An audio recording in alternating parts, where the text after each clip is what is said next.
session, right? We gave an introduction to the mindful contract administration, and in the meantime, we have had an introduction to RICS new rules of measurement, which is NRM 1, 2, and 3.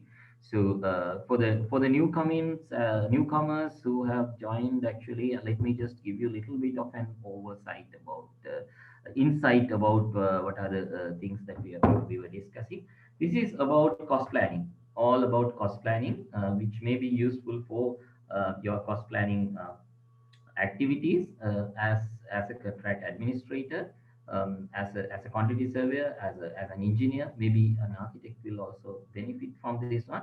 And for that, we have got some standards. So out of these standards, RIC's new rules of measurement is one of the pioneer and one of the most salient documents that we are using in the market.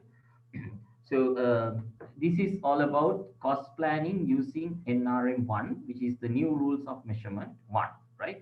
Which is being issued by RICS.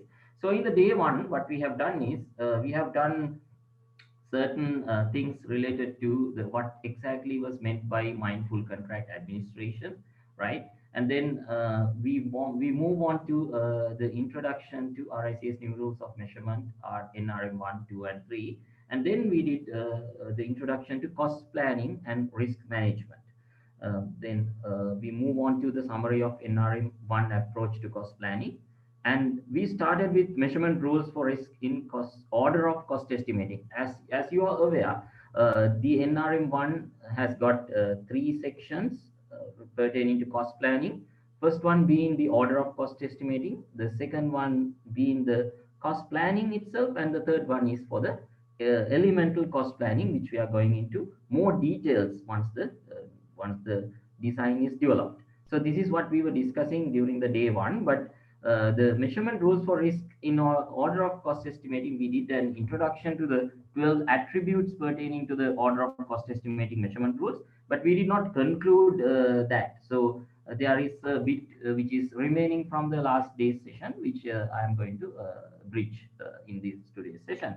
And then after that, we are going to talk about measurement rules for risk in cost planning. Actually, this is the next step, right? This is more precise and more detailed. We are going to discuss about that. And we are going to give an introduction to ISO 31000. As you are aware, ISO 31000 has been issued in 2009, and there is a new version of ISO 31000, that is 2018 version. And then we are going to talk about more serious stuff, that is management of risk, RICS approach in knowledge, practice, and advice, and then qualitative and quantitative risk analysis. Regarding the Monte Carlo simulation, we are going to talk about it a little later because I think as the time permits, the Monte Carlo simulation will be, this is a quantitative risk analysis method. If you are doing PMP and any other sort of a course, you might have come across this one. And I'm sure that the quantity surveyors are also aware of this Monte Carlo simulation method, which is a quantitative risk analysis method, which we are going to discuss as well. Perhaps it will be discussed in day 3, right?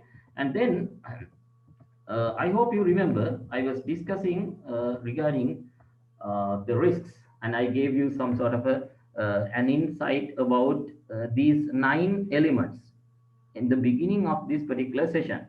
And I gave you a little bit of a challenge in order to give some responses pertaining to what exactly are the real risks within these 9 items, right? So I got a couple of responses from some of the attendees, viewers.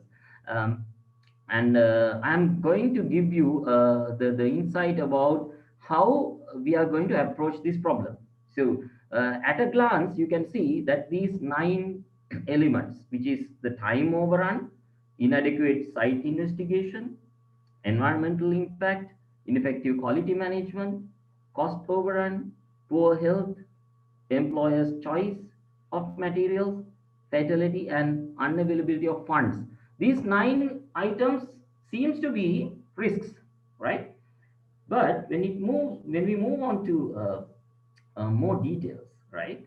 You can understand that I have color coded these 9 risk elements into different colors. and I'll tell you the reason why, right? Now, you can see this inadequate site investigation has got two colors, right? I will tell you the reason for that one.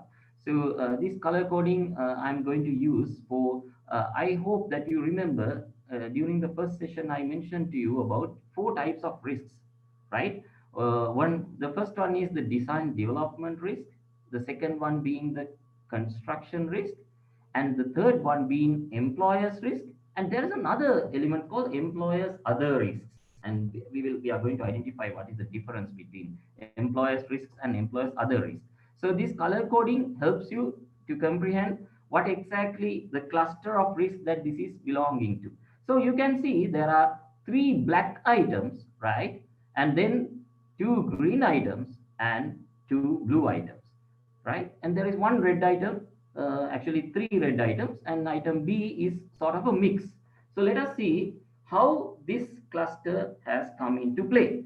But I want you to first of all understand that items A, E, and H did not fall into any of these categories, which will give you a question mark, right? I asked you the question whether which of these are real risks, and now I have come up with a partial answer to you, because by end of today's session, you will be able to get to know more things about what is happening and what are the things that you are going to learn, right, in this regard. So, inadequate site investigation. Let us move into the RICS NRM1, right, which has got four different types of risks. Actually, this is going to be discussed within the third session.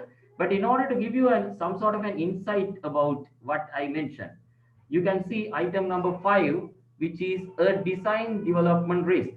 The exact wording which is appearing within design development risks is appearing within the example which I have given you. So I colored it in green in order to cluster it as a design development risk. So normally in this part of the world we have a lot of brown fields, but in Sri Lanka, India, or any some of the countries which are having tropical climates, we have got a lot of green fields, right? So I use the color green in order to label the design development risks. So you can see there are two design development risks which is appearing within these 9 items, which can easily be clustered into the design development risks. Number one, inadequate site investigation, as you have seen in the previous one. Inadequate site investigation appears within this one as well, right? And then we go to item D, ineffective quality management procedures. You can see the same slide is appearing for both these items. So it is very clear as far as NRM1 is concerned, right? These two items fall into the design development risks. So there is no argument, there is no ambiguity that items B and D are real risks. Okay. Now let us move on to the next item, right? This environmental impact. As you are aware, right, when the construction in the site is going on, right, the environmental risks become more practical, right? Then only you will understand what are the risks that you are facing as far as the environmental impact is concerned. So item number 12 of NRM1 element 13.2 falls into this particular category of construction risks. Okay, that is why I clustered it into the red color, environmental impact. Now, once again, if I go back, you can see inadequate site investigation is once again appearing within this one. So as a contractor, the contractors, their first task in collecting the tender document is to go and visit the site, right? And then they do a site investigation as well, right? But during the design stage, there needs to be a big site investigation needs to be done, because employer is the person who says to the alien contractor who comes into this particular site, right? Mr. Contractor, this is the particular site that you are going to build your bridge, build your building, or build your tower, right? So this is how this inadequate site investigation, this risk spans from design development risk up to the construction risks as well, right? So that is why I colored this particular item B in two different colors. Inadequate site investigation falls into two different categories of risk. One is called the design development risk. The other one is called the construction risk, right? And then we will move on to the other elements. Now we have already seen item B, C, and D definitely falls into the real risks. Then I'm going to item F, poor health and safety procedures. So if there is no proper health and safety practices within the construction, right? You can see this is a very large, long list which appears within the construction risks. You can see 38 items have been listed within NRM1. The important thing about this is NRM1 itself says this is a non-exhaustive list. I hope you remember, if you have gone through my YouTube channel, I mentioned about the definition of the word site, right? When the definition of the word site in 1977 version has got certain items in, on, under, and through. Only these four items define what is exactly meant by a site, right? However, FIDIC identified later on that it is a non-exhaustive list, and then they use the word at, right, rather than using a non-exhaustive list which may create a lot of ambiguities. They have used a more whole sense required word, right, which is called at the site. Then you can say at the site means all these prepositions comes into play, right? So this is why NRM1 itself, they themselves say that this is a non-exhaustive list. Therefore, there may be certain risks which are not appearing within this particular list as well, and this gives you a very good guideline. 99% of them have been taken care of within this list, right? Now let us go into this classification business once again. So you can see the poor health and safety practices, which is colored in red color. You know, during the construction, it is the most risks are appearing within the construction phase of the project. That is why we put it under red. And then you can see A, B, C, D, and F have already been classified. And you go into the employer's choice of materials, right? You can see under employer's other risks, there is another item called employer's specific requirements. Let us go back to this particular example, right? Now it says materials in mockup. You might have seen that the mockup, let's say if it is a hotel, right? If it is a hotel, there's a high risk of approval of the materials based on the blend of color, based on the usage, based on the choice of the end user, right? Let's say the employer or the developer is a hotel owner, right? Then he has a lot of experience about the eye of this mockup. So even though this particular material has been specified, this material has been clearly stipulated within the contract, when it comes to the mockup, you can see the employer will change the material. So if you change a single material, let's say you have got 300 hotel rooms, and this change will affect a whole area, a whole hotel in terms of cost and maybe in terms of time. Now, this gives us a very important point. When you're doing a quantitative risk analysis, you're doing two types of quantitative risk analysis. One is quantitative schedule risk analysis, a quantitative cost risk analysis. Okay, those two are very common in the market, right? Quantitative schedule risk analysis can be done within Primavera P6 itself, right? And quantitative cost risk analysis is normally done using the Monte Carlo simulation method. So we are going to talk about the Monte Carlo simulation method within my third session. And I will give you a little bit of an insight about how Primavera is using the quantitative schedule risk analysis, but it is not part of this session, which is basically about cost planning, right? So employer's choice of materials. I still remember why when I chose this color blue, right? I remember one of our mentors, Professor Sam, has used the same color blue. Why he said this futuristic blue, right? The blue is future, the color of future. Without employer, we don't have a future, right? So this is why we use the word, we use the color blue for the employer, right? And then the unavailability of funds. This is also one of the most important things. You can see under financial risks in the employer's other risks, it has got availability of funds, unavailability of grants and grant refusals. So you can see out of that, this is also a risk. Now I have already classified out of these 9 items, 6 items very clearly falls into one of these categories of design development risk, construction risk, employers risk, or employers other risk. Now what is happening with item A, E, and H?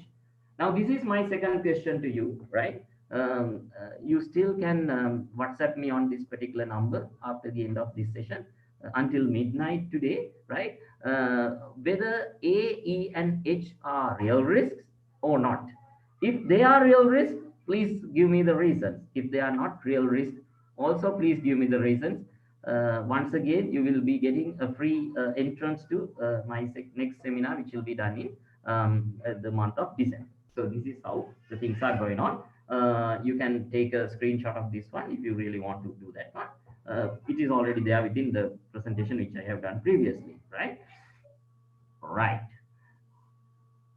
Now we will move on to the next section today, right? Which I discussed about 12 attributes, related to the order of cost estimating, right? ISO 31000 I'll be discussing later on, right? 12 attributes of measurement rules of risk in order of cost estimates, right? Now, if you go through the section 2.15 of NRM1, you can easily classify them into 12 attributes, okay? So these 12 attributes will be discussed in little detail, and let's see how it goes, right? First and foremost, it says management of risk involves 4 activities. Okay, it clearly mentions identification, assessment, monitoring, and control. Right? How I got to remember this one is I recall this as IAMC. Right? So let us understand what exactly is meant by clause 2.1.51. It says all building projects involve risks, right? Some obvious, some less so. The proper management of risk saves money and time, right? Now, you might have wondered why the word quality is not there, why the word scope is not there, right? This is why I told the risk assessment is being done for time and money, right? Once the quality is detrimental to the project, it attracts the time extension, right? It attracts the cost overrun. So the quality also falls into this time and money. That is why I told you there are 2 methods of risk analysis, especially the quantitative risk analysis, the schedule risk analysis, as well as the cost risk analysis. Then it says risks can occur at any point in a building project, and it is essential that they are identified, assessed, monitored, and controlled, right? Now let us go back to this one. So this is the first rule in order of cost estimates pertaining to the management of risk. Then we will move on to the second one. It is risk response, right? How do you respond to the risk? Now, risk response is actually fivefold. It's very easy for you to mention, memorize with the word arts retention.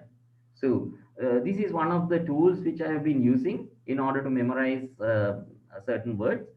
So that the word arts is a common term for you. Avoidance, reduction, transfer, sharing, and retention. And one of the viewers here actually asked me a very vital question pertaining to this one. Where is the word mitigation? Right? Okay, that is also an important question because the word mitigation is not there within RICS in RM1. Okay, so normally the word mitigation. Now let's say you mitigate the delay, right? You mitigate the delay in the sense normally you reduce the delay, right? So the word mitigation is embedded within the word reduction itself, right? Sometimes when there is a program which is when the engineer feels that the program is going to be delayed, right? the engineer asks the contractor to give an accelerated program, right, in order to mitigate the delay. So that means reduce the delay. So likewise, so there are certain other terminology which is appearing within the other documents which is being used in the market. Sometimes you may have to correlate them. I once I discuss about ISO 31000, you can find the word mitigation. The word mitigate is there within that one as well, right? Then let us just understand what is this item number two means. Risk exposure, right? As you can see on your top right hand corner, this is a very common sign of a exposed wire, right? We call this an exposure to an electric shock, right? So this is also part of the risk exposure, right? Uh, Sometimes when you expose to the risk, right, you try to mitigate that part. This is how what this lady is doing, right? When she feels her arms become benumbed, she's trying to give hot air to her hands, right, the palms, in order to keep them alive, right? You might have seen that in certain situations when you are exposed to very cold weather, sometimes you may not be able to sort of move your limbs, right? So this is sort of a mitigation. So risk exposure changes as the building project progresses. Now, this is very important. This is why I told the risk management is a continuous process. Once I discuss about ISO 31000, you will understand it is very clearly mentioning, right, that risk management is a very live process. You cannot just stop idle and then stay calm and quiet related to any risk situation. Continually managing the risks is therefore essential. As the design evolves, more of the project requirements are defined and risk response can be decided. Now, where the word risk response comes into play, then again, once again, you will come into this particular wording, which is called arts retention, right? Then item number three says limited information X%, full information 0%. I'll tell you with a very tangible answer to this one. You know about construction contingency, am I right? So when you are putting a contingency, if you go to the risk definition itself, it says it is something related to a contingency plan, right? It is sort of an uncertainty, right? When you are putting a construction contingency at the beginning of the project, when you are signing the project, it may be 5% or 10%. But once you come into the as-built situation, this particular percentage becomes diminish. Okay, then it comes to, once you receive the full information, it will become zero. This is the same thing as when it appears to the design details as well. But still, when you are doing the design, and once the design is finished, the risk will not be zero, because you are still not aware of the fact whether this particular design is practical, whether this design is constructible. So that is why it will not become zero, and once the design period is over. So let us go into this item number three. It says risk avoidance, right? uh, Item number three. Uh, this is risk exposure, which I was discussing about that. I mentioned about item number three, limited information, that how the percentage of the risk becomes a particular percentage, and then it becomes zero. Now let us again go back to this 2.1.52, right? They are talking about the risk avoidance. As I have explained to you, you all are familiar with this particular building, which is in Colombo area, right? Uh, uh, whenever there is risks have serious consequences on the project outcome, they are totally unacceptable. Risk avoidance measures might include a review of the employer's brief. Sometimes you may have to review the employer's brief once again. I will give you one example. When Sydney Opera House in Australia was going to be constructed, then the employer had a budget of 7 million Australian dollars back in 1960s. I am talking about a very old thing here, okay, right? But they didn't have any idea about what is going to be constructed. The only thing which was in their mind was to have an opera house. An opera house can have a different capacity, a different facility, a different complexion, right? All these things were not there at the time of the competition came into place, right? So Sydney Opera House is a very famous case about time and cost overrun, right? You can read a lot of articles about that, a lot of videos you can view, right? So, however, now I'm going to talk about how do you avoid the risk. There are some important things which I wanted to discuss with you. Now, one of them is the this development mix, right? Now, the development mix. I have got a case study here. The people who are living in Oman, they know about this particular area, right? This is called Russell Hamra Development Project, right? So this particular project, the phase one is now finished, right? So what you can see here is this is located in Kuram area. It's a very mountainous area. As you can see here, there are a lot of brown areas, right? These green areas are most of the areas which are man-made. This is what I can tell you, right? So, development mix. Before going into the development mix, once again, let me go through this risk avoidance. What the RICS in RM1 says is, when you are doing the risk avoidance, you can do a couple of things. Reappraisal of the project, right? Review of the employer's brief, alternative design solution. There are couple of aspects that you can take into account in order to avoid the risk if this is not possible. Okay, if you come up with some sort of a problem in the beginning itself. Okay, so this particular case study has been specifically designed in order to address this particular issue, right? uh, the townhouses are this what you can see here, these two townhouses, they are divided by one particular single wall, and there are two townhouses as you can see here. And the villas, they have got attached villas, they have got detached villas, different types of villas. And apartments are two bedroom and three bedroom apartments. So this is sort of a development mix, right? It is not a single type of building that we are building here. We are building different choices, like product differentiation. As you are aware, then when you go into the supermarket and have a Pepsi, sometimes you are getting Pepsi Zero, right, or Coca-Cola Zero, right? So that is for the people who doesn't like to have this sweet taste, something like that. So development mix addresses different stakeholders requirements, right? So this particular development mix, I have got a small case study. I hope you remember during the first session I explained to you about the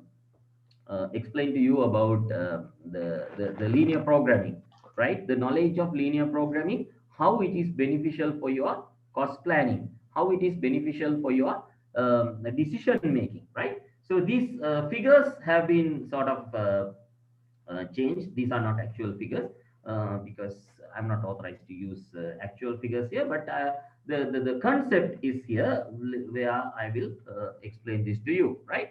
Now, the choice of type of house is X, Y, or Z, that is townhouses, villas, or apartments. As you can see from the price itself, right? You can see in order to build a townhouse, you will get less cost. I'm sorry, I'm using the word Omani riyals. You can easily, for the simple conversion, you can assume that one Omani riyal is 500 LKR. So in Indian rupees, I think it is about 250 or some. So, right? So, like that. So, the cost per unit for townhouses, villas, and apartments vary, right? You can see it that. But the employer has decided, as you can see here, there is a 20% margin that the employer has decided to keep, right? So selling price per unit is 60,000, 96,000, and 42,000 respectively. So like that, the profit margin becomes like this. Now let us see what are the constraints. Now these are the areas that we need to take into account when you are pricing the risk, when you are assessing the risks. You might have seen when you are producing the cost plan, you use a particular section called assumptions and exclusions. Am I right? Right? Constraints also trigger assumptions. Constraints also trigger exclusions. This is how this is going to happen. Now, see, one of the constraints that you are having in this particular case study is the minimum number of apartments is 20. As you can see here, you cannot have an apartment block with two apartments. You cannot have an apartment block with five apartments because it is not a economical solution, right? Therefore, the minimum number of apartments, I have used this particular variable is a z, right? So z has to be 20 or more. So this is one of the constraints. Now you might refresh your linear programming knowledge which you have learned in the college or the university, right? Z is more than or equal z 20 gives you a barrier. It gives you a barrier. So in no way that you can exceed this particular barrier. Then you are saying there's a budget, another fixed element, which is called 4 million, right? So the employer's budget is 4 million. With that, you are coming up to uh, a particular equation.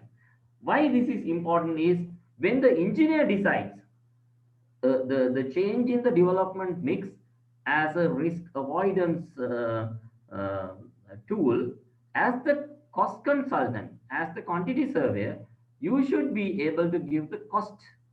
You should be able to give you the values related to these particular items, right? So the number, this is the equation which you have to come up with. It cannot exceed the ceiling of 4 million. So this is the cost limit that the employer is deciding, right? We call it the budget, but the cost limit has been decided based on the budget. So this particular equation says 50,000 X, that is the number of townhouses, 80,000 Y, that is the number of villas, 35,000 Z, that is the number of apartments. But this should not exceed, the Z should be more than 20 all the time. Now the risks involved in that one can be design development, construction, employer changes and employer other. Now, rather than going through the real linear programming process, I have given you some very basic back of the envelope calculations, which you can do without even the knowledge pertaining to the linear programming knowledge. As you can see here, I started with 20 townhouses, 20 villas, and 20 apartments. You can see the profit is 660,000. The budget is 3.3 million. You can go a little more, isn't it? Right? And when you go along the line, you can see in a certain position, right, it exceeds 4 million. So you cannot go beyond that one. So this is the optimum solution that you come up with by changing X, that is the townhouses, by 555. This is the basic of linear programming, right? So the second one, what I have done is I kept X as a constant and I started changing Y. Then you can see because the value of the Y is high, when you are increasing the number of Ys, it easily comes into the budget limit, right? And the profit is less. So that you can see the development mix which is containing more Ys and less X's, which will give you a less profit. So more X's will be more profitable. And then you are again once again coming into the third scenario wherein the number of apartments has been increased by 555. Then again you come into the play. You can still see even though the apartments are increased, even though the cost of apartments is less, right? You can still see once you reach 4 million, right, your profit will be less, right? But you, in order to do a very correct calculation, you have to do the linear programming, and you can prepare the charts, you can prepare the graphs, and you can easily take the decision as to which development mix gives you the optimum profit for the desired budget. This is just a calculation which I have used for that one, right? So this is why the development mix is very important in risk avoidance. Then we will move on to the risk reduction, right? That is the other method of the addressing a risk. That is called, Number one is once again redesign, right? Then the most important term in cost planning, in terms of the engineer's perspective, value engineering comes into play. Now you can see, if you are seeing the FIDIC latest versions, 1999 or 2017 version, you can see the value engineering has become a sort of a very, very salient clause within the standard form of contract, right? So, like that, this redesign combined with improved value engineering has become, right, a very, very important point in risk reduction. Number two, more detailed design or further site investigation, right? So risk becomes reduced when you are doing a more detailed design, right? A further site investigation. Yesterday you investigated the site and you did not explore a certain area. Today you go into that particular area as well, and then you do some sort of a investigation. You find that there is a buried cable. Now the risk becomes reduced because your risk element for underground cabling that you have already put now can be quantified, isn't it? Right? Now you can identify exactly the area where the underground cabling is coming. So the risk reduction comes into play. Then different materials or engineering services. Now, as I have explained to you last time, for example, the block work, right? You can use autoclaved aerated block in place of cement sand blocks. You can use any type of other blocks in place of cement sand blocks. In this particular example, which I have taken into account, what you can see here, this exterior, they call it as exterior insulation finishing systems. They use something called EIFS. EIFS is about 10 to 12 codes are there, but it is an integrated system which supplants the plaster and paint requirement, and it is an integrated system. It is more thermally viable and more desirable, more durable. There are a lot of advantages of EIFS system. So perhaps these different materials or engineering services will become a salient point in deciding which is more suitable from long term perspective, from life cycle costing perspective. So this is how the risk reduction can be done. But there may be other things as well which comes into play. Now, for example, EIFS. When you are using the word EIFS, there may be people who doesn't have the know-how, who doesn't have the practical knowledge about how to apply this one, right? So you may have to train the people. So you have to think about the flip side of the coin as well, whether it is workable, whether it is practicable, like in the likes of Oman context, sometimes you may have to be very careful when you are using things like that, right? Because the people doesn't have the know-how pertaining to certain areas. In Sri Lanka and India also, this may be applicable based on the areas where the technology is growing or the technology is not yet come into power of the required desired level.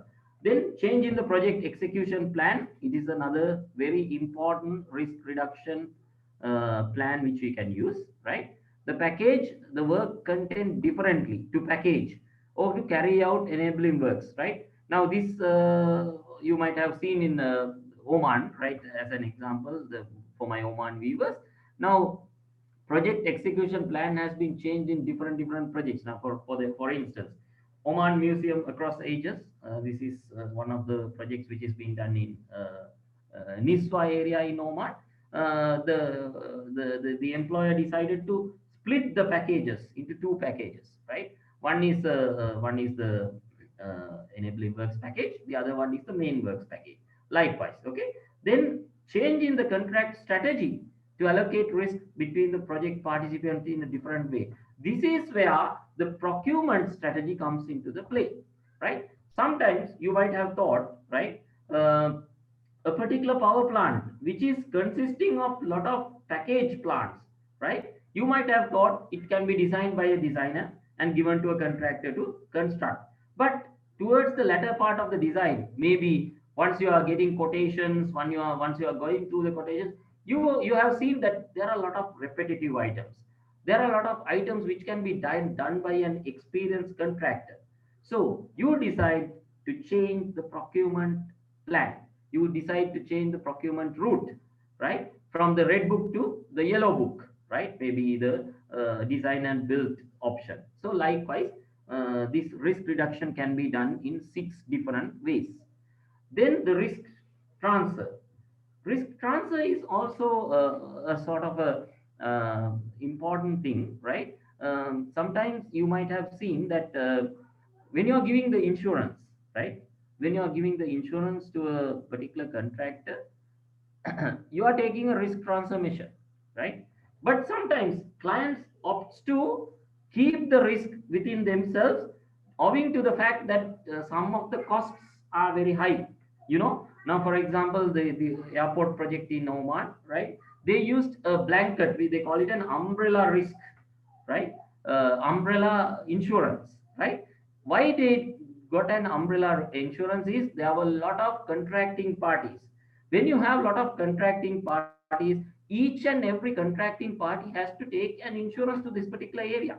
So then there will be a lot of overlapping issues which may come into play. There may be a lot of unnecessary costs come into play. Rather than doing that one, the client or the employer decided to have an umbrella insurance, right? So this is how it has come into play. Then the risk sharing occurs when the risk is not entirely transferred and employer retains some element of risk. This is like when you are preparing a lump sum contract and an estimated quantities contract, right? Now you know that some element of the risk employer retains, some element of the risk you are sharing with the contractor. When it becomes what do you call a lump sum contract, the contractor is risk contractor has a higher risk. When it becomes a remeasurable contract, the employer also takes some part of the risk, because the employer says, Mr. Contractor, you are supposed to build this building, but you are going to remeasure under this particular rate. Okay, something like that. And then the risk retention. Risk is retained by the employer that are not necessarily controllable. This remaining risk is called the residual risk exposure. This residual risk exposure, we are going to discuss about that separately. So it's a little bit of an advanced subject. We will let you know about. I will let you know about that in my third session, right? So this is how the risk transferring happens, right? Now we have come to a certain point wherein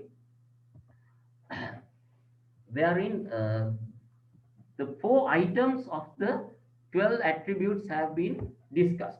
Now, before moving further into this particular attributes, I am going to introduce you a new element. I'm going to introduce you something new, because I'm going to give you a little bit of a homework to discuss, because there are certain overlapping areas which will not be useful.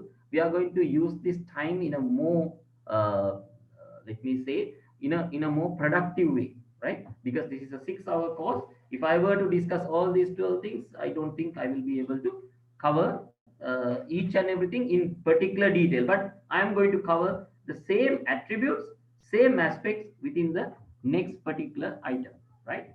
Now the order of cost estimating has been covered substantially, and now we are moving on to the now we are moving on to the actual cost planning, right? Now actual cost planning is also of very much importance, because it is defined by 10 attributes as opposed to the 12 attributes which I have mentioned within the order of cost estimating, right? Now we are going to discuss about those attributes. You can see the first attribute being risk allowances are being allocated to reflect the employer's risk exposure. Now, even though we are talking about design development risks, construction risks, or employer's risks, ultimately, employer is the person who is going to pay for this. Employee is the person who is going to enjoy the facility of the completed work. So ultimately, employer's risk exposure is of prime concern in order for you to design, right?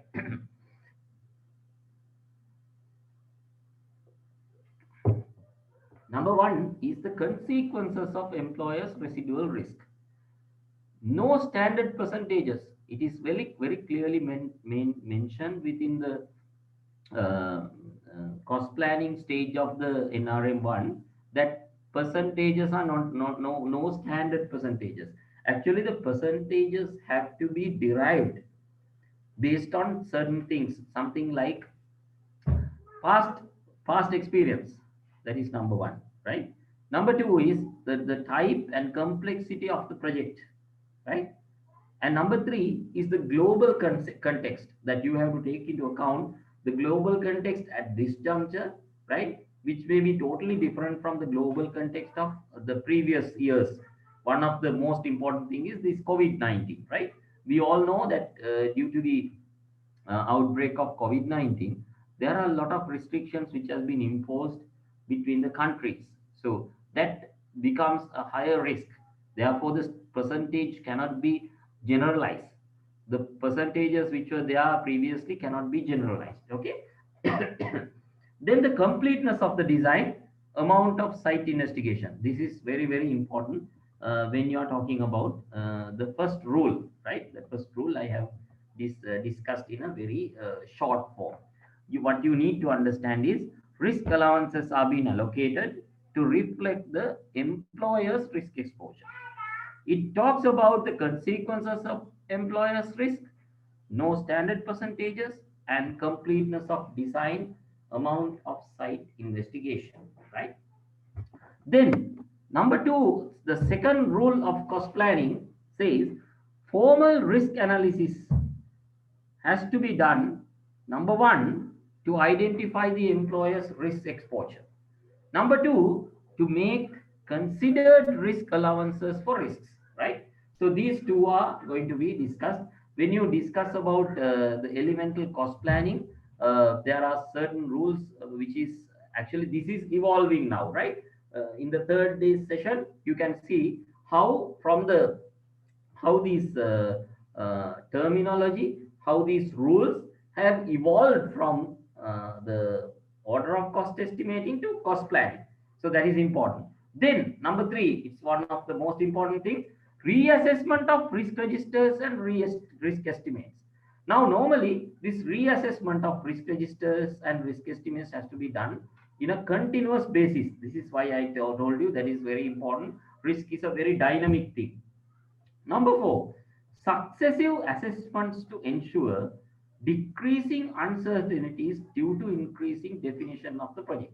Now, when you are doing the cost planning, we are going to talk about formal cost plan one, two, three within the third session, how the cost planning has been evolved, right?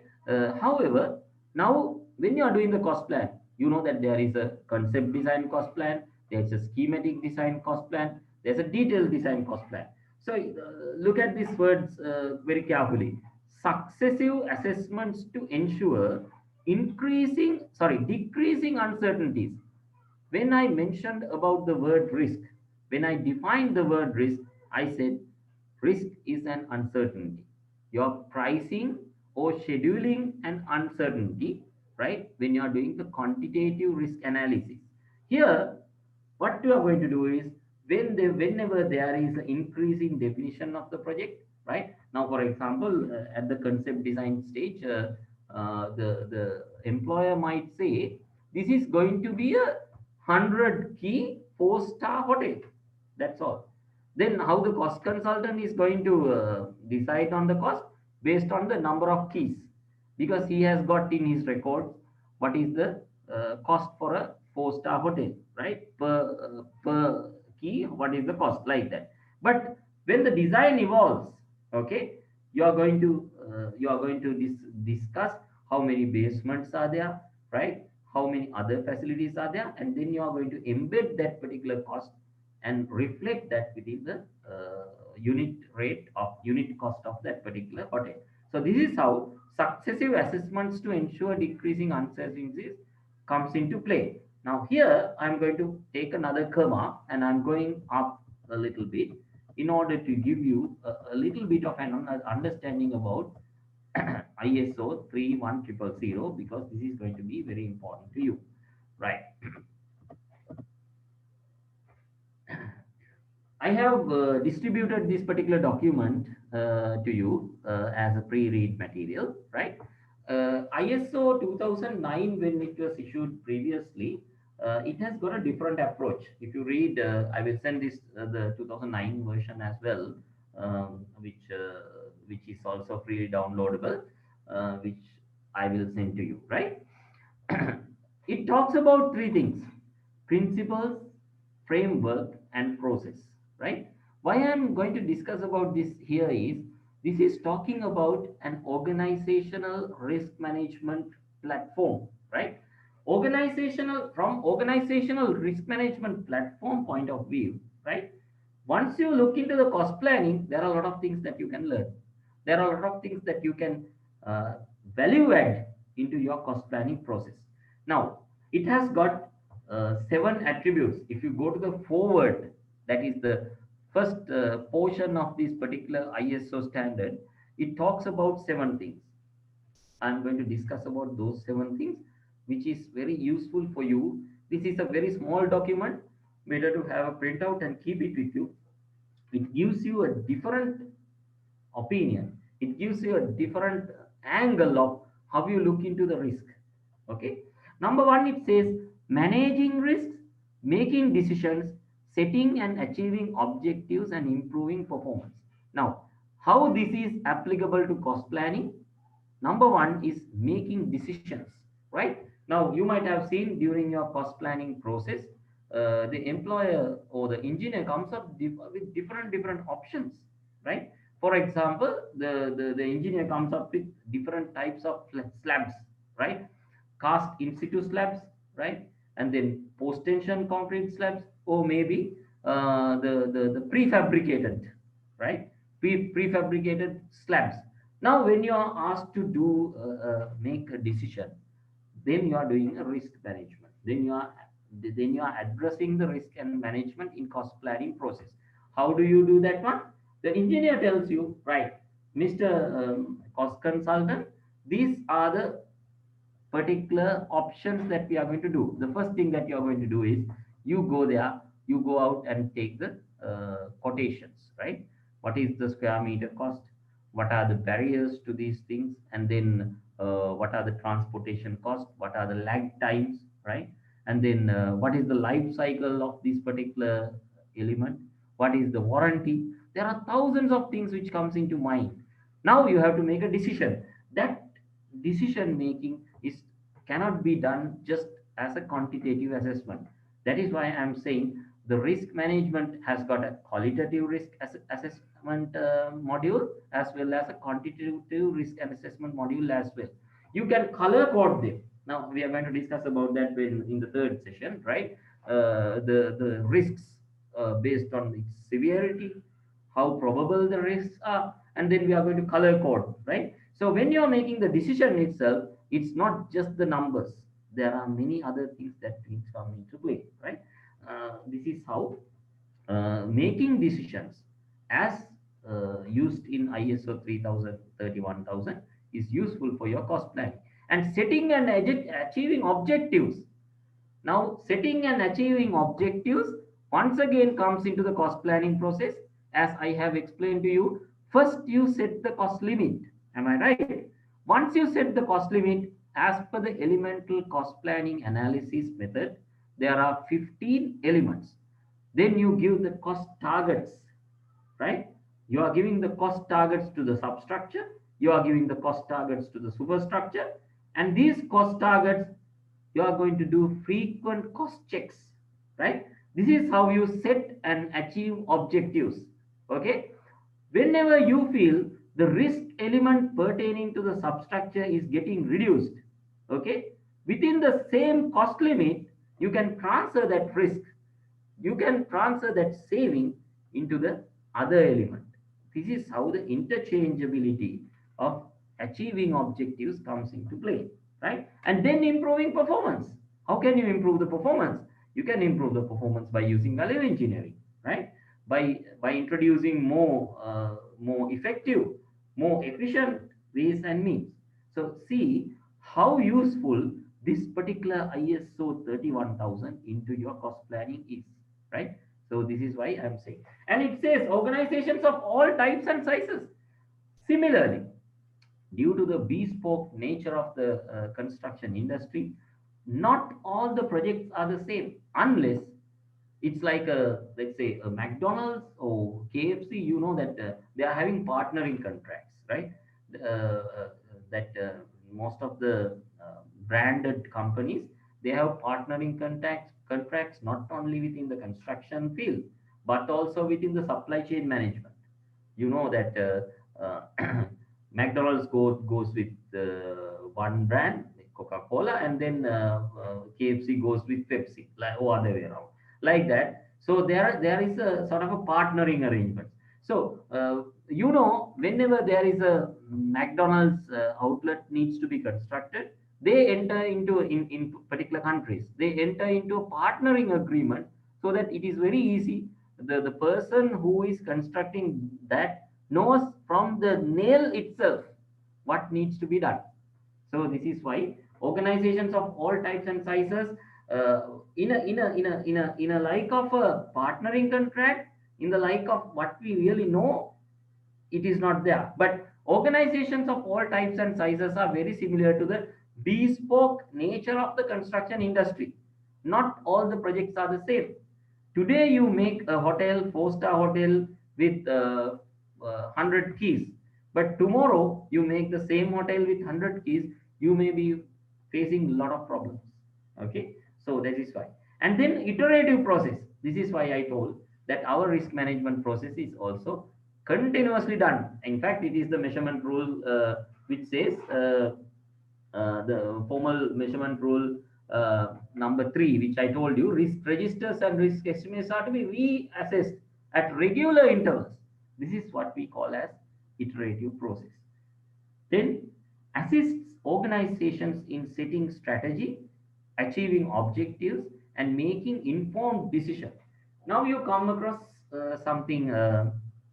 It's not new, right? Something useful. Let me say, right? The word informed decision is a word which is you've been used in the technical terminology. Informed decisions are being taken based on facts. Informed decisions are being taken by rationalized approaches. Okay, so this is why it says here also, when you are going to do a sort of a cost planning process, you are taking informed decisions, right? You will understand what are the repercussions of this particular product, right? Now, why are you using pre-stressed concrete in place of cast in situ concrete, right? Then you are taking an informed decision, right? Cast in situ concrete, right, in accordance with BS 8110, that is the standard for the designing of concrete. Now, in order to achieve its strength, right, it takes 28 days in order to achieve its some amount of its strength, right? So cast in situ concrete will may need to have the supports for a longer period of time, right? When you are compared with precast concrete panels. So this is an informed decision that you are taking based on a rationalized approach. Okay, we want to reduce the time period which is being taken for the concrete cycle. Therefore, we are going for precast concrete. So we are taking informed decisions. Then, fundamental to how the organization is managed at all levels. This is like when you are doing the cost planning, right? The quantity surveyor, senior quantity surveyor, and the commercial manager, right? How the organization that you are going to do at all levels when you are doing the risk management.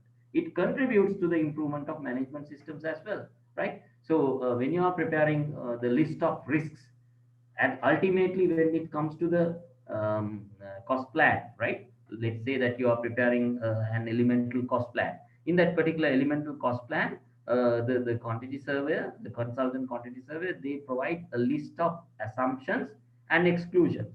So these list of assumptions might have been originated from the quantity surveyor who did the quantities for the cost plan, right? When he is doing the quantities for the cost plan, he might have told, now there is an unclear area, right? There is an area where topographical details are at a larger distance than the frequent distances which is appearing within the all the rest of the site. Then the quantity surveyor says to the senior quantity surveyor, there may be a risk of more fluctuations. So shall we put 5% more to the calculation? So this is how you are doing quantitative risk analysis, right? And then uh, helpful in interacting with stakeholders, it is very helpful, because you know how many times that I don't know how I have fought with the engineers. Mr. Engineer, this is not going to happen. How many times I have fought with architects. Mr. Architect, this particular column cannot be placed here, right? We cannot have this much of a span because of the basic civil engineering. So likewise, the engineers, the quantity surveyors, they fight with each other. However, conflicts don't always lead to disputes. Sometimes the conflicts will give you better solutions. So this is why it says helpful in interacting with stakeholders. Then it goes to external and internal context of the organization, right? So that is what we call as the internal risks and external risks. So this is how I exactly simulate, right? This particular prototype of risk management ISO 31000 can easily be adapted to the cost planning process. So go through it, read it, you will definitely be benefited within that. As I have explained to you, these principles, okay, now, sorry about my international viewers, I need to give a little bit of an insight in this, my native language. දැන් අපි ISO 31000 කියන ඒ document එක ගැන කතා කරන්න ගියාම අපි ඒකෙදි කතා කරනවා principles, framework and process කියලා කරුණු තුනක් ගැන. ඒ කරුණු තුනේ ඉතාම වැදගත් මේ ISO එකේ ISO එක හොඳට පරිශීලනය කරලා බැලුවම ඔයගොල්ලන්ට තේරෙයි මේ කියන කරුණු හත මම මේ දැන් පැහැදිලි කරපු කරුණු හත හරි ලස්සනට ඔයගොල්ලන්ට cost planning process එකත් එක්ක correlate කරන්න පුළුවන්. ඒක තමයි මට මෙතන ඇත්තටම කතා කරන්න අවශ්‍ය වුණේ. හරි අපි decision එකක් ගනිද්දී අපි තීරණයක් ගනිද්දී අපි කොහොමද අපේ objectives achieve කරන්නේ? අපි performance එක improve කරන්නේ. ඊට අමතරව මේ අපි දන්නවා construction industry එකේ තියෙන ඒ bespoke nature එක නිසා හැම project එකක්ම එක වගේ නැහැ. project එකින් එකට වෙනස් වෙනවා. ඒක තමයි අපි මේ organizations of all types and sizes කියන එක අපිට ඒක prototype කරන්න පුළුවන්. ඒක correlate කරන්න පුළුවන් cost planning process එකට. අපි මේ complex cost planning process එකක්ද කරන්නේ simple cost planning process එකක්ද කරන්නේ කියන එකට අපිට මේවා කරන්න පුළුවන්. iterative process කියන එක ඔයගොල්ලෝ හොඳට බලන්න NRM 1 එකේ මේ 3.18.3 කියන rule එකේ. හරි? ඒ rule එකේ very clearly කියලා තියෙනවා risk registers and risk allowances are to be reassessed at regular intervals. ඔන්න ඔය regular intervals කියන වචනේ තමයි මේ iterative process කියලා ISO 31000 කියන එක තුල අපි gap කරලා තියෙන්නේ, right? ඊට පස්සේ අපි කියනවා organization එකකට ඒගොල්ලන්ගේ strategy, objectives මේවා කරන්න එහෙමත් නැත්නම් informed decision එකක්. informed decision එකක් කියන්නේ අපි තීරණයක් ගනිද්දී ඒකට අදාළ facts, ඒකට අදාළ rationalization හරියට බලලා ඒ decision එක ගන්න. ඊට පස්සේ එක එක levels අපි quantity survey level එකේ ඉඳලා senior quantity survey level එහෙමත් නැත්නම් commercial manager level යනකොට ඒක කොහොමද මේ decision එකක් ඒකට improve වෙන්නේ කොහොමද? මොකක් හරි අපි හිතමු risk එකක් quantity survey identify කරා නම් ඒක තව චුට්ටක් groom වෙලා යනවා senior quantity survey ට. ඊට පස්සේ commercial manager ඒ වගේ තමයි, right? ඊට පස්සේ stakeholders ලා engineer, architects, quantity survey අපි ගොඩක් වෙලාවට අපි ගැටුම් ඇති වෙනවා. නමුත් මේ ගැටුම් වලින් සමහරලාට හොඳ ප්‍රතිඵලයක් ලබා ගන්න පුළුවන්. external and internal context කියලා කියන්නේ මේ risk එක internal වෙන්නත් පුළුවන්, risk එක external වෙන්නත් පුළුවන්. the project එක ඇතුලේ තියෙන දේවල් ඊට පස්සේ political එහෙමත් නැත්නම් global තියෙන ප්‍රශ්න ගැන අපි කතා කරනවා. Right. Okay. So I just explained this in my native language for better understanding, right? And this particular ISO 31000, sorry, there is a zero missing here, right? I'm just going to correct it. Right. Sorry about that. Right. This ISO 31000 approach to risk management has got three different areas. This is not that clear. Principles, framework, and process. But when you are talking about that one, whatever the attributes which I have spoken will be also discussed here. One of them is the continual improvement. Okay, continual improvement. Then human and cultural factors, then best available information, available information කෙනෙක් අපිට that also we can link into the informed decision as well. Okay, then dynamic in the sense, that's what I told, it is a very rapid, very live process. Risk management, you cannot just sleep, you cannot just close your eyes during the cost planning process and go to the other phase. A lot of things might have been changed, right? So that needs to be improved. And inclusiveness, yes, right? That is, you know, that inclusiveness is also very important, right? We need to include all the things which is related to that one. Customized, but you might have seen that there are cost models, right? Now, if you see the internet, if you go to the Google or something like that, you will find there are some cost models. If you find a cost model for a road, you will find this, but you cannot use it as an off the shelf product. You have to customize it to benefit your situation in order to cater that situation into your project. This is one of the important things. Then structure and comprehensive, then integrate. um, Regarding the leadership and commitment also, this is something, the framework it says, right? And here the risk assessment, they have used three different things. First one is risk identification. Actually, when you are talking about the cost planning process, it is also there. Risk analysis, this is what we are doing as quantitative and qualitative risk analysis. And then the risk evaluation. Uh, then we are doing a sort of a Primavera run or Monte Carlo simulation. It's the same thing. It's not a big thing, but it's something very similar to our process, right? And then why I wanted to mention about this particular ISO 31000 is this is of utmost importance in order for you to comprehend this cost planning process, right? The 10 attributes to the cost planning process, right? Okay, right. Now we were talking about up to the item number three, that is the reassessment of risk registers and risk estimates, right? We are going to talk about sample risk register in the next session, right? How these risks that you have identified now. If you go to this one, let me just explain this to you. It's very important for you to understand this one as well, right?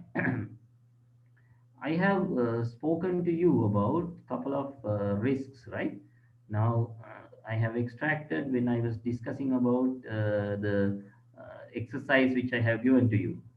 Okay, right. Yes. Now, for example, if you're talking about employers' others risks, right? This one of the things is end user requirements. Now, for example, if you are doing a hotel project, you know that you are having a hotel operator, right? When you are having a hotel operator, the employer may have entered into a separate agreement with the employer's hotel operator, right? Maybe he wants to have the wild air, right, to the site. He wants to have the, we call this the soft opening, right? Soft opening needs to be done, right? Then how the facilities management will be done. So these things are linked with each other. So in the employer's brief, if the employer has omitted one of these end user requirements, it will become a risk, right? It is the quantity surveyor's duty to identify whether this is there, right? Maybe the engineer also needs to go through that one. And then this is very commonly happening, inadequate or unclear project brief. Now, this is happened owing to the fact that most of the employers do not have the specialists in their project management team, right? Right. So, in that case, now for example, I will give you a very simple example. This Sydney Opera House, when they were constructing that one, what they said is, right, we want to have an opera house. Okay. Now, see how big that is. See how ambiguous that is. See how clouded that is, right? When you are talking about an opera house, now my Oman viewers know about the Royal Opera House in is Oman.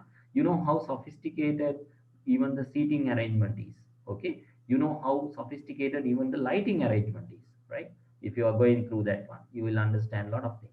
So we cannot just confine to the project brief by giving a single sentence, right?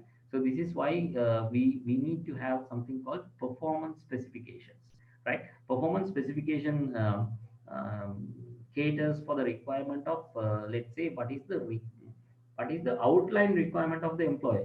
I need a lift, right? I need a lift to accommodate 20 people. That is what the employer might come up and say. And then the engineer has to decide, okay, in order to accommodate 20 people, what is the capacity of the lift which is required, and then so on and so forth. Where are we going to place it, whether it is a centralized location, or a corner of the building, whether it is in line with the regulations and the standards of the particular country. So those are very important things that we need to discuss during the process. So this is one of the things which I wanted to discuss.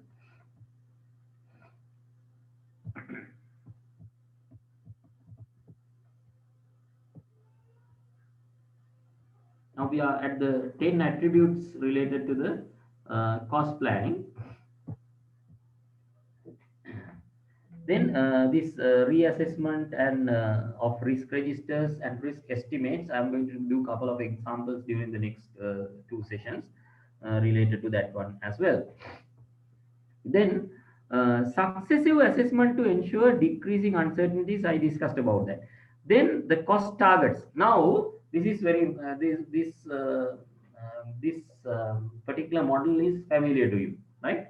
Now when you are talking about the cost elemental cost planning, your cost targets are, let's say, within the substructure you are talking about demolition, excavation, right? You are having some more sub elements, right? Now here the cost targets are design development risks, employer change risks, construction risks, and employer other risks. Now the importance of that one, all of these lumped together gives you a value, gives you a percentage, right? Then when you are talking about this particular percentage, you have to manage so that you are not exceeding the cost limit. Now it comes in the next one. It says, right, calculation of risk allowance for categories of risk comes into play like this. Okay. Now this R1 is what you call as risk allowance estimate, right? It is comprising of two different elements. Number A is the base cost estimate, right? You know the base cost estimate. Base cost estimate is the risk free estimate, the estimate which we are arriving at by using up to the elemental cost plan item number 12. Okay, you know about that when you are talking about elemental cost plan, right? And then it comes to AP2, that is then P1, right? P1 means the percentage of risk allowance for design development risk. Now you can see, if you put a percentage here, you put a percentage here, you put a percentage here, you put a percentage here. So all these are the multiplication of the multiplication of A, that is base cost estimate. When one of these risks come down, right, you may have to use that particular saving that you are enjoying to the other area. Maybe another area has got a more risk percentage, right? So this is how you do that compromising technique, that how you do give and take, because at the end of the day you cannot exceed the cost limit. That is the important thing, right? Cost limit is the base cost estimate and the risk allowance estimate excluding inflation. This is once again coming into play, because when you go into that structure, you will see, let me explain that to you, why the cost limit excludes uh, this one, right? See, cost limit including inflation comes into play once you do the inflation estimate. So therefore, there is a construction inflation estimate is there. Then normally we are talking about two cost limits: cost limit excluding inflation and cost limit including inflation, right? So those are the two different things that we are talking about, right? Another important thing which I wanted to discuss last time, there's a small minor correction which I have done in my presentation, which once I share that with you, you will understand what it is. Right. It is about this one, building cost estimate, right here. Okay. Now, previously, when I classified this into that one, you might have seen that item 8 external works I have separately used there. But in the correct manner, the substructural basis for measuring building works, structured basis for measured building works is actually group element 1 to 8. Why I am saying that is, it's because of this particular definition, right? There is a definition for base cost building works estimate. You can see building works estimate means the sum of cost targets for groups elements 1 to 8. Now, when I am talking about the Riskk, the cost targets for Riskk is design development risk, construction risk, employers risk, and employers other risk, as opposed to the cost targets which is coming in the building works estimate, substructure, superstructure, internal finishes, fittings, like that. Now, what we are doing normally when we are talking about the building works estimate, also, let's say you have put a price for the unit rate. Let's say in order to build a what do you call four-star building, you are putting a price of, let's say, 450 riyals. For my viewers in Sri Lanka, it is 450 to 500, right? So 478, but for the purpose of easiness of calculation, I'll say it's about 500, the conversion rate, right? So what we are normally going to do is, when we are giving cost targets, when you are talking about 450 square meters per for a particular hotel, right? What you normally do is, you subdivide that 415 into substructure, let's say 35, superstructure, say 80, internal finishes 120, something like that, right? So when you are feeling that in the superstructure area that you can save, rather than using a conventional method, you are using a precast method. So now all of a sudden the superstructure cost has drastically come down. So that saving that you are making can be attributable to any additional costs in internal finishes. Okay, maybe the hotel operator wants to have higher finishes than specified. So this is how you do the complementary technique in order to have the same cost limit. Likewise, in the risk planning stage also, we use the same technique. When you are having more risks related to construction, you allocate more percentage to that one and reduce the percentage from the design development, like that. Maybe the employer's risk, right? Once again, going back to these 10 attributes, actually today's presentation is 76 slides. I'll be sharing that with you towards the end of the session. Right. Now we are talking about the cost targets, and these five are correct. Then you are talking about the same group element. Why I did not discuss about those 12 elements in the what do you call elemental, order of cost estimating is, this particular group element 13 related attribute is already there within that order of cost estimating. Even this base cost estimate. So it is the same thing which is repeating here. But there are some important things that you need to understand, which I will just explain to you, right? Which is called RIBA work stages and OGC gateways. This is not a new thing to you, right? But I will discuss them in detail within the next session, right? Now it is very clearly mentioned, risk registers and risk estimates are to be reassessed at regular intervals throughout the various RIBA's work stages. Now RIBA work stages you need to know. OGC gateways you need to know. Those things we'll be discussing in full details in the next session, right? Then something which is very important, which I wanted to discuss once again, is about this design development risk, right? Now, when you are talking about the design development risk, the rule number 6 of the 10 measurement rules in the risk for cost planning, it says main contractors design development risk. What do you mean by that? Right? You are aware that in the FIDIC Red Book, I know that, I hope that most of you are FIDIC users. I have my viewers from UAE as well. So they are much familiar with FIDIC 99 and all. So if you are using the FIDIC Red Book, okay, apart from small elements, the major design liability lies with the engineer, isn't it? Right? So, what it says is where design liability is to be transferred to the main contractor. Now it is called the risk transfer. Okay, this I explained to you, right? So where a design and build or other main contractor led design contract strategies to be used. Now what I'm talking about is a procurement strategy change, like you are changing into EPC contract or something like that. It is recommended that an allowance for main contractors design development risk to be included in the risk allowance for design development risk. So the situation is quite different when you are assessing something like FIDIC yellow book. That is why the procurement strategy, the book that you are using, if you are changing from the red book to the yellow book, you can see that some changes needs to happen. The second element, main contractor's design development risk is a risk allowance that the main contractor may incorporate in its tender price. This is very important, as the risk of accepting the novation of all or some of the employer's design team members. Okay. Now, assignment and novation are two different concepts, right?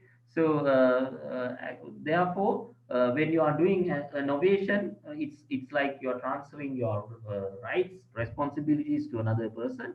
So, this happens in the construction industry in certain areas. Now, main contractors' design development risk may be also taken into account when the main contractor is pricing the tender. Now, a good question which should be asked is, now during the cost planning stage, we are talking about all these risks, but what about the contractor's risk? Okay, we are talking about the construction risks, right? Now let us go into this particular construction risks that we were talking about the other day, right? Today itself, right?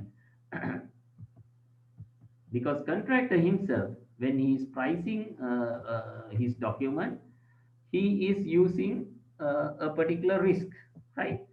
Mostly the contractor fights that that particular risk element does not belong to the employer. Okay, so in most of the standard forms of contract, it does not talk about that. The contractor's fight is sometimes justifiable because the risk element is belonging to him if he can prove it properly within the rate breakdown. Right now, see, when you are talking about construction risks, we are once again, if you go to the first rule of the risk allowances, it is talking about the risks which is being faced by the consultant, because consultant is the person, not the consultant, the employer. Employee is the person who may be suffering from his schedule overrun as well as the cost overrun. So those are the two different attributes that is. But let us just go through these construction risks. It says inadequate site investigation. This is applicable to the contractor as well. But when you are pricing that one, okay, when you are pricing that one, we are talking about the cost which is being incurred by the employer. We are not talking about the cost which is being incurred by the contractor. Okay, so this you need to understand when you are moving on to NRM2, right? When you are doing the cost estimating for the pre-tender price, then you are considering into account how you put yourself into his shoes. We call it the devil's advocate scenario. You look from the contractor's eyes. This is how a pre-tender estimate has to be done. How would a contractor thinks, right? This is how. That is why that when some lecturers, when they are doing the lectures, he or she goes back and see whether everything is okay, whether the picture that you are seeing is okay, it is visible, or you are asking someone to talk and you are checking whether it is audible or something like that. So it is the best way to do the empathy, practicing the empathy in order to have the correct figure of how would the contractor will think. But in order to arrive into that one, your cost plan is of utmost importance, because based on your cost plan, your cost limit only, you are moving on to the tender price, right? Archaeological remains. Now, these archaeological remains, sometimes when there is when it is found, the state may take action saying you should stop this site, move away from the site. State has the authority to do that one based on the law of the country, right? They might say that a huge religious uh, uh, uh, element has been found in this particular area, archaeological remain. It is very important for the country's history and all these things. And then the country will say, we will pay you some compensation. Please move away from the place. So it's a very, very big construction risk. Underground obstructions. Now, you might have seen now there are a lot of sophisticated methods which is being used in the market now. You can, with rather than doing any excavation or something like that, from the top you can check by using sophisticated advanced technological methods in order to find whether there are any underground obstructions, right? Contaminated ground, you know that in UK that the contaminated land is a very, very common thing, right? Contaminated ground is also, if there are any chemicals which is embedded within that one, that needs to be there. Adjacent structures. Now, one of the projects which I am dealing with now, we have to do something called a dilapidation survey, right? Why do you do a dilapidation survey? Because if this particular construction affects the surrounding buildings, they can sue you, right? They can say that they can ask for compensation. Before suing them, they might ask for compensation, right? They can say that, Mr. Contractor, that when you are doing this particular one, you need to be now employee is also partially responsible for that one, because when you are getting the approval from the authorities, state authorities, they take into account all the considerations, and they might have missed some sensitive area, right? They might have missed something, so that is a risk. Okay, so if an adjacent structure collapses, you may have to pay for that, right? So those things are there. Geotechnical problems, right? Now sometimes you know that there are ambiguities about the subsurface, what are the type of soil and all these things. Then groundwater, right? That is also important, whether dewatering is required. And asbestos and other hazardous materials, that you know that when I was working in one of the projects here, that they found, it was a demolition project. They found a little piece of an asbestos. They treated that particular asbestos piece like a bomb, you know, right? It was isolated and sent to some other area to get tested, and but I think in Sri Lanka still asbestos is common, right? Some of the countries like Russia and China, they haven't banned asbestos, right? So there are some political reasons as well, which I don't want to discuss. Anyway, so this is how those things are, and then invasive plant growth, right? Tree preservation orders, ecological issues, environmental impact. So all these things are construction risks that the cost planner has to take into account as risks. So it's very difficult, that how we do the pricing. We will discuss about it within the next session as well. So those are the things that come into play. Now I'm moving on to this question which I have asked in the beginning.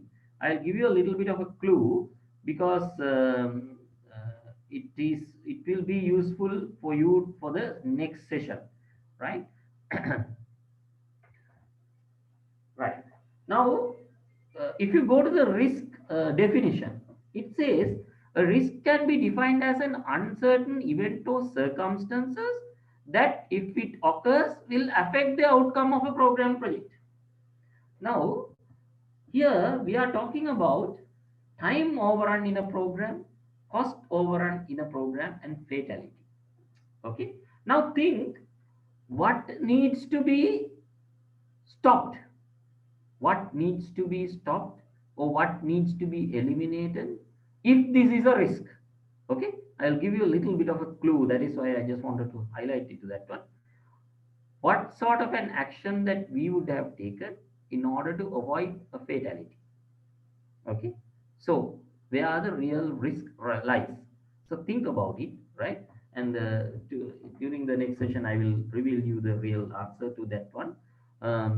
You still have the time within tonight. You can go through this one and then let me know what are the things that you want to, why you think these items A, E, and H are either real risks or not, right? So we have to think about that as well, right? So today's session is coming into an end, and I will give you a and sort of a bonus half an hour during the last session for Q&A, because the thing is, once you finish all this full of the sessions, you can write, you can note down all your questions. You can be prepared for that one. We can have an interactive session during after the last session, which we are having going to have on 28th of November, right? And in the meantime, let me just explain you what we are going to do within the next day. Those who have attended today and who have not received this what you call first sessions video, please send an email to the Training Hub Asia. If you don't have that contacts, just let me know. I will explain to you how to do that one. So in the third session, what we are going to do is we are going to talk about or more concentration about quantitative risk analysis. Number one is quantitative schedule risk analysis. Number two is quantitative cost risk analysis, right? But we are not going to talk about much about quantitative schedule risk analysis because it is not part of this one. But quantitative cost risk analysis, we are going to have a very in-depth knowledge about that. And the Monte Carlo simulation will be discussed.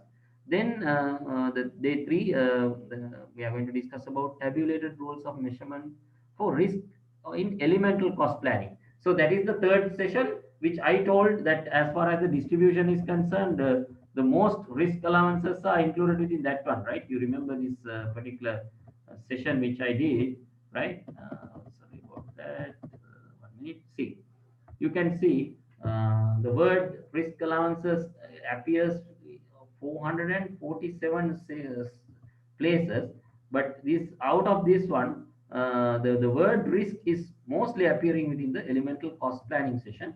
Even the risk allowances is appearing mostly in that particular area, right? So that one we are going to discuss in detail, right? And then once again coming back to day three session, which I'm going to discuss, right? Okay, right. Day three, we are going to talk about International Construction Measurement Standards, ICMS. I have already sent it to you. How the risk aspect pertaining to ICMS tallies with NRM1. Okay, that we are going to discuss because ICMS is to have consistency in global cost standards. It is a universal thing, which RICS is also part of it, Royal Institution of Chartered Service. And then this risk approach in ICMS and NRM1 will be profoundly discussed. So this is how we are going to have the third session. I think we are going to close this session today. And thank you very much for listening. After the end of the session, you will be getting this particular what do you call presentation. And as you can see, I don't know whether you can see there is a message which has been sent.